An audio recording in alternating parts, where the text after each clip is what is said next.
আজ আশিস বাংলা প্রো চ্যানেলে আজকে আমি আবার একটি রবীন্দ্রনাথ ঠাকুরের ছোট গল্পের আলোচনা নিয়ে হাজির হয়েছি। আজকে আমি আলোচনা করব রবীন্দ্রনাথের অতিপ্রাকৃত গল্প কঙ্কাল। তবে এই আলোচনায় যাওয়ার পূর্বে প্রত্যেক আমার এই চ্যানেলটি সাবস্ক্রাইব করতে অনুরোধ করি এবং এই ধরনের ভিডিও সবার আগে পেতে বেল আইকনটি ক্লিক করে দেওয়ার জন্য অনুরোধ জানাই। এবার আমি শুরু করব আমাদের আলোচ্য গল্প কঙ্কাল। রবীন্দ্রনাথ ঠাকুর বাংলা 1298 বঙ্গাব্দে এই কঙ্কাল গল্পটি রচনা করেছিলেন। এই কঙ্কাল গল্পটি সাধনা পত্রিকায় 1298 বঙ্গাব্দের ফাল্গুন সংখ্যায় প্রকাশ পেয়েছিল। কালানুক্রমিক বিচারে গল্পগুচ্ছের প্রথম অতিপ্রাকৃত গল্প হল কঙ্কাল। ঘাটের কথা, রাজপথের কথা এই গল্প দুটিকে বাদ দিলে এই কঙ্কাল গল্পেই প্রথম বক্তা ও শ্রোতার রীতি শুরু করেছেন রবীন্দ্রনাথ। পাঠক যেন বাইরে থেকে সেই গল্প শুনছে। এটা শুধু কঙ্কাল গল্পেই নয়, রবীন্দ্রনাথ ঠাকুরের অতিপ্রাকৃত গল্পের এটি সাধারণ বৈশিষ্ট্য। অর্থাৎ অধিকাংশ অতিপ্রাকৃত গল্পেই এই বক্তা ও শ্রোতার রীতি অনুসরণ করা হয়েছে। পাঠক যেন বাইরে থেকে শুনছেন। শুধু পাঠক কেন, লেখকও যেন, রবীন্দ্রনাথ ঠাকুরও যেন বাইরে থেকে সেই গল্প শুনছেন পাঠকের মতোই। এর ফলে কি হলো না, ফলে এই যে গল্পের সত্য মিথ্যা, এই সত্য মিথ্যার দায়িত্বটা রবীন্দ্রনাথের উপর বর্তালো না। তিনিও আমাদের মতোই বক্তা ও শ্রোতার যে গল্প কথোপকথন হচ্ছে সেই গল্পটি যেন শুনছেন।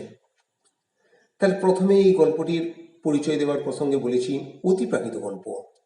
তাহলে আমাদের জানতে হবে অতিপ্রাকৃত গল্প কাকে বলে, বা অতিপ্রাকৃত গল্প কি? বিজ্ঞান বা প্রকৃতির নিয়ম দ্বারা ব্যাখ্যা করা যায় না যা, তেমন কোনো গল্পই অতিপ্রাকৃত গল্প। আসলে ভৌতিক বৈশিষ্ট্যপূর্ণই হলো অতিপ্রাকৃত গল্পের মূল বৈশিষ্ট্য। ঈশ্বর সত্তা বা প্রকৃতি বহির্ভূত সকল জিনিসই অতিপ্রাকৃত। আসলে খুব সহজ সরলভাবে বলতে গেলে ভূতের গল্পই হলো অতিপ্রাকৃত গল্প। বহু বিখ্যাত রচয়িতা অতিপ্রাকৃত গল্প রচনা করেছেন। রবীন্দ্রনাথ ঠাকুরও অতিপ্রাকৃত গল্প রচনা করেছেন। কিন্তু রবীন্দ্রনাথ ঠাকুরের এই অতিপ্রাকৃত গল্পগুলির প্রধান একটি বৈশিষ্ট্য হলো যে তাঁর অতিপ্রাকৃত গল্পগুলি একটা অতিপ্রাকৃতিক পরিবেশ ছাড়াও একটা মনস্তাত্ত্বিক গল্প হিসাবে এটি প্রতিষ্ঠিত। অর্থাৎ কেবলমাত্র অতিপ্রাকৃত গল্পই নয়, এটি একটি অন্যভাবে অর্থাৎ মনস্তত্ত্বগতভাবে যদি ব্যাখ্যা করা যায় তবে তার মনস্তাত্ত্বিক দিকও আমরা একটা ফুটিয়ে তুলতে পারি। অর্থাৎ কোনো পাঠক যদি ভাবেন যে এটা একটা মনস্তাত্ত্বিক গল্প, তবে সে বিতর্ক উড়িয়ে দেওয়া যাবে না। আবার কোনো পাঠক যদি ভাবেন না এটা মনস্তাত্ত্বিক নয়, ভৌতিক গল্প, অতিপ্রাকৃত গল্প, তবে তাও ঠিক।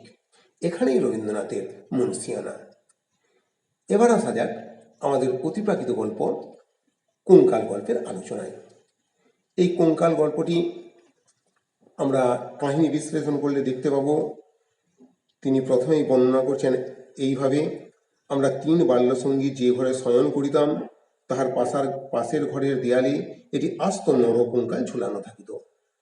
অর্থাৎ বক্তা ছেলেবেলায় যে ঘরে শয়ন করতেন ঠিক তার পাশের ঘরেই এটি আস্ত নরকঙ্কাল ঝোলানো থাকত।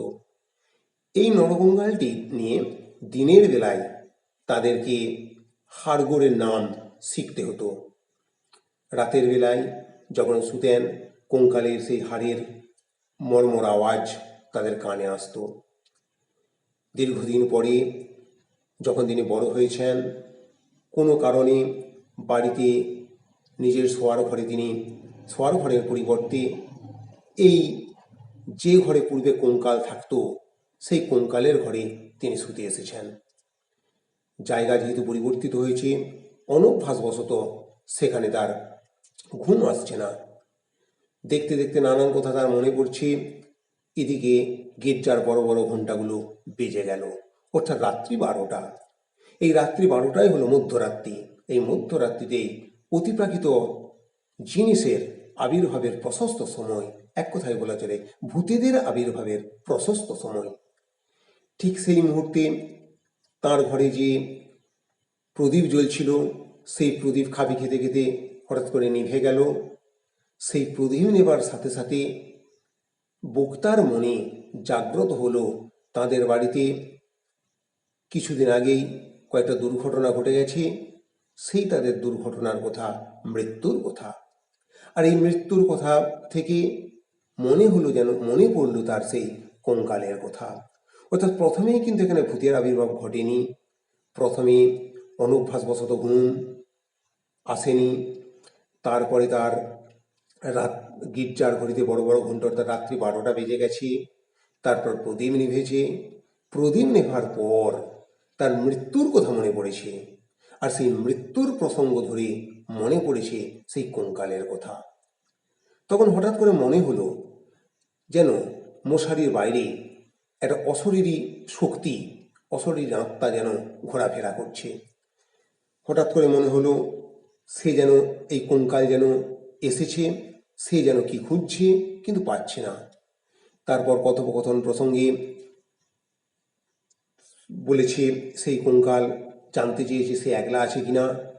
সে যখন উত্তর দিয়েছে হ্যাঁ সে একলা আছে, তখন সে একটু বসেছে। কোথায় বসেছে না, ঠিক মশারির পাশে। অর্থাৎ লৌকিক এবং অলৌকিক, অবচেতন সত্তা এবং চেতন সত্তা, লৌকিক জগৎ এবং অলৌকিক জগতের মধ্যে যে একটা পার্থক্য, সূক্ষ্ম পার্থক্য, এই মশারির পার্থক্যের মধ্যে, মশারির চালের মধ্যে সেই পার্থক্যটা আছে। তারপর সেই কঙ্কাল তার জীবনের গল্প বলতে শুরু করেছে। আর যখন সে তার গল্প বলতে শুরু করছে, তখন গির্জার ঘড়িতে শোনা গেল যে রাত্রি 2টো। সে তার জীবনের কথা বলতে শুরু করেছে। কি সেই জীবনের কথা? না, এই গল্পে আমরা দেখতে পাবো এটি বঞ্চিনা নগরী অসহায় বেদনার কথা। তার যৌবন পরিপূর্ণ হওয়ার আগেই তার সাথে বিয়ে হয়েছিল একজনের। সেই একজনকেই তিনি যমের মতো ভয় করতেন, অর্থাৎ তার স্বামী তার কাছে ছিল সাক্ষাৎ মৃত্যুস্বরূপ। সেই স্বামীর সাথে বিবাহের পর 2 মাস কাটতে না কাটতেই তার স্বামীর মৃত্যু হলো। আর তার স্বামীর মৃত্যুর সাথে সাথে অনেক অনেক শোক করলো ঠিকই, কিন্তু এই মেয়েটি তার শ্বশুর বাড়ি ছেড়ে ফিরে এলো তার দাদার বাড়িতে, তার স্বস্থানে। ফিরে এসে নিজের একাকিত্বের মাধ্যমে সে জীবনযাপন করত। আমাদের তৎকালীন যুগের সমাজ একজন বিধবা রমণীর পুনর্বিবাহের ব্যবস্থা করেনি, অথচ সময়ের সাথে সাথে তার শরীরে যৌবন এলো, সত্যিকারের বিবাহ কি বস্তু সে বুঝতে পারল। কিন্তু সে নিঃসঙ্গ, অসহায়, তার তার মধ্যে আত্মরতি প্রচণ্ড, ভোগ বাসনা প্রচণ্ড। সে নিজেই বুঝতে পারত তার মধ্যে যে সৌন্দর্য আছে, সেই সৌন্দর্য যেন সারা পৃথিবীর পুরুষ সেই সৌন্দর্য পাবার উপাসনায় মত্ত। সে নিজেকেই বাগানে নিয়ে যেত, নিয়ে সুন্দরভাবে সেজে নানানভাবে সেই সৌন্দর্যের যেন নিজেই ভোগ করত। ক্রমে ক্রমে তার দাদার এক বন্ধু, ডাক্তার বন্ধু শশীশেখর সেখানে উপস্থিত হলো। আর শশীশেখর যেদিন এই মেয়েটিকে জ্বর হওয়ার জন্য নাড়ি টিপতে এলো, তখনই ডাক্তারের নাড়িও বুঝলেন সেই মেয়েটি। অর্থাৎ একটা অতৃপ্ত কামনা যেন ওই শশীশেখরের দিকে ধেয়ে গেল এই মেয়েটির প্রতি, আর সেই শশীশেখরও যেন এই মেয়েটির প্রতি অনুরক্ত হয়ে উঠল। এইভাবে দিন গড়াতে শুরু করলো। সমস্ত পুরুষের পরিবর্তে একটি পুরুষে এসে জুড়ল, সেটি হলো শশীশেখর। অর্থাৎ এই মেয়েটি একদিকে তার নিজের সৌন্দর্য শশীশেখর হয়ে যেন ভোগ করেছে। এইভাবে দিন কাটতে কাটতে হঠাৎ একদিন শুনল সেদিনেই নাকি শশীশেখরের বিয়ে, তিনি বিয়ে করতে যাবেন, এবং সেই বিয়েটা 12,000 টাকা বরকনের জন্য নাকি করছে। তখন আত্মসম্মানে লাগলো সেই মেয়েটির। তখন সে নানান ছলে বাজনা, আলো ইত্যাদির বন্দোবস্ত করলো। করার পর ঠিক যাবার আগ যখন শশীশেখর বিয়ে করতে যাবে তার আগে যখন এই মেয়েটি দাদার সঙ্গে মদ্যপান করছিল, সেই মদের সঙ্গে মিশিয়ে দিয়েছিল একটু বিষ, আর নিজেও করেছিল বিষ পান। অর্থাৎ শশীশেখরের মৃত্যু হলো। আর সেই বাগানের, যেখানে সে প্রত্যেক দিন বসতো সন্ধ্যাবেলায়, সেই বাগানে মনের মতো করে সেজে মুখে হাসিতে লাগিয়ে সে মৃত্যুর কোলে ঢলে পড়ল। এই হলো আমাদের এই কঙ্কাল গল্পের সারাংশ। অর্থাৎ এই গল্পটি বিশ্লেষণ করলে আমরা পরিষ্কার দুটি ভাগে, দুটি পর্যায়ে এই গল্পটিকে ভাগ করতে পারি। একটি পর্যায় ভূতের পর্যায়, ভৌতিক পর্যায়, আর অন্যটি হলো এক বঞ্চিতা রমণীর অসহায় জীবনের কান্নার পর্যায়। অর্থাৎ একটি বঞ্চিত রমণীর জীবন বেদনার কথা। আর প্রথমের দিকে আমরা পাবো অলৌকিক বা অতিপ্রাকৃত জগতের কথা। এই অতিপ্রাকৃত জগতের কথা আমরা কেমন করে পাই না, প্রথমের দিকে আমরা দেখলে একটু লক্ষ্য করলেই দেখতে পাবো যে প্রথমেই কিন্তু ভূতের আবির্ভাব ঘটেনি। ভূত কখন এসেছে না, আমাদের মনের মধ্যে, আমাদের অবচেতন মনে যে ভয় বাসা বেঁধে থাকে, মনের গভীরে যে ভয় বাসা বেঁধে থাকে, কোনো কোনো স্থান কাল পাত্র বিশেষে সেই ভয় আমাদের জাগ্রত হয়।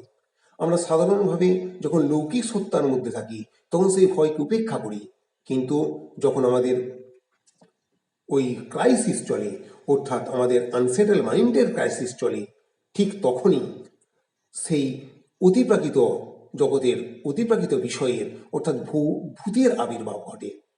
আমাদের এই গল্পের মধ্যেও তাই হয়েছে। প্রথমেই কিন্তু ভূত আসেনি।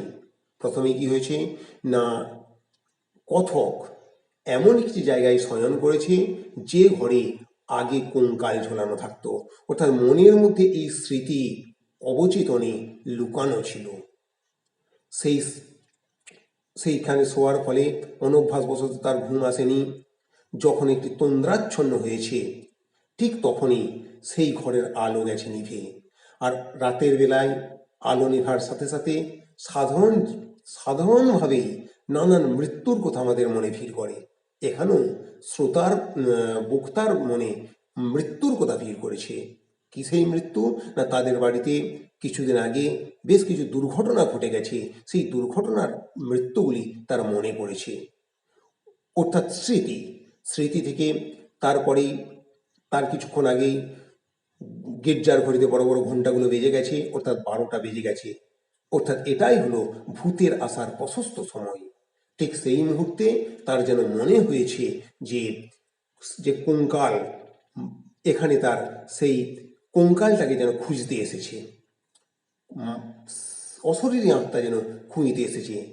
লৌকিক সত্তা সেই ভয়কে ভাঙতে চেষ্টা করেছে, আবার অলৌকিক সত্তা, আমাদের ভয় সত্তা, আমাদের অবচেতন সত্তা সেই ভয়কে বিশ্বাস করেছে।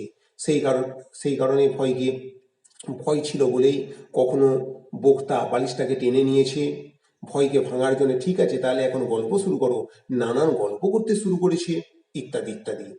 কিন্তু যখনই গির্জার ঘড়িতে 2টো ঘন্টা বাজলো, অর্থাৎ লৌকিক ধ্বনি, লৌকিক জগতের ঘণ্টা এই অলৌকিক জগতের সত্তাকে ভেঙে দিল।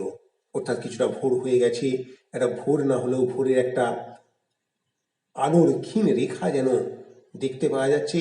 ঠিক তখনই কিন্তু এই অতিপ্রাকৃত সত্তা এই গল্প থেকে বিদায় নিয়েছে।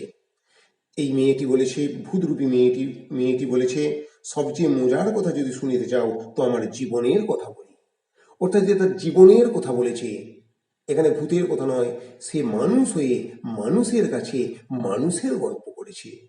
এক বঞ্চিত অসহায় রমণী, যে রমণীর মধ্যে প্রচণ্ড আকাঙ্ক্ষা ছিল, প্রচণ্ড ভোগ বৃত্তি ছিল, কিন্তু তৎকালীন সমাজের বাঁধনে পড়ে সেই ভোগ বৃত্তিকে সে পরিপূর্ণ করতে পারেনি, নিজের ভোগ রতিকে সে পরিপূর্ণ করতে পারেনি।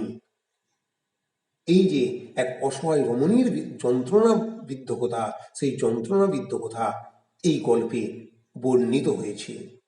এ গল্প নয়, এ যেন ওই মেয়েটির চোখ হতে ঝরে পড়া একটি অশ্রুবিন্দু। সে একটি জীবন চেয়েছিল, সে একটি সংসার চেয়েছিল, কিন্তু তার বিয়ে হয়েছে পুতুল খেলার বয়স অতিবাহিত হওয়ার পূর্বেই। যখনই বিয়ে হয়েছে স্বামীর প্রতি তার ভালোবাসার পরিবর্তে স্বামীকে সে মৃত্যুর মতোই ভয় করত। স্বামীর সঙ্গে তার সম্পর্ক ছিল যেন মৃত্যু। বারবার উদাহরণ দিয়ে সেটা বোঝানো হয়েছে। আর 2 মাস কাটতে না কাটতেই তার স্বামীর মৃত্যু হয়েছে।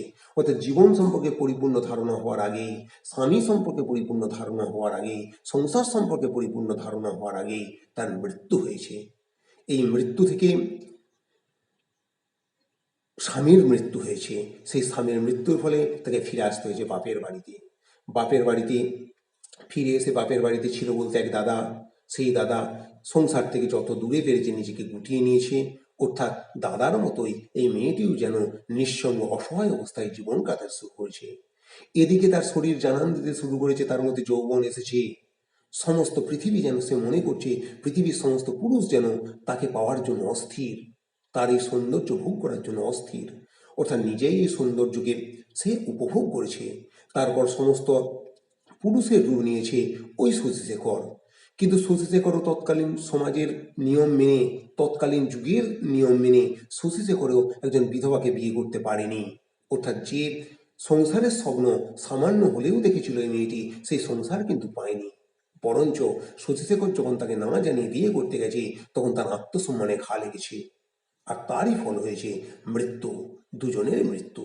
এইভাবে গল্প শেষ হয়েছে। আর গল্পের শেষে লেখক মন্তব্য করলেন যে ঘরের মধ্যে ভোরের আলো প্রবেশ করলো। শুধু ঘরের মধ্যে ভোরের আলো প্রবেশ করেনি, সেই সঙ্গে শ্রোতার মনের মধ্যেও, যে গল্প শুনছিল তার মনের মধ্যেও ভোরের আলো প্রবেশ করেছে। এইভাবে অতিপ্রাকৃত গল্পের সঙ্গে একটা বাস্তব জীবনের জটিল মনস্তত্ত্বকতাও ফুটে উঠেছে। প্রমথনাথ ঋষি তাই যথার্থই বলেছেন, মুখ্যত এটি ভৌতিক গল্প হলেও, মৃত্যুর রহস্য ইহার বর্ণনার বিষয় হইলেও, এমন জীবন রহস্যপূর্ণ কাহিনী অত্যন্ত বিরল। জীবনের জয়ধ্বনি তুলিবার জন্যই কবি যেন ভৌতিক কণ্ঠকে আহ্বান করেছেন। এই সমালোচনাই কঙ্কাল গল্পের সত্যিকারের সমালোচনা।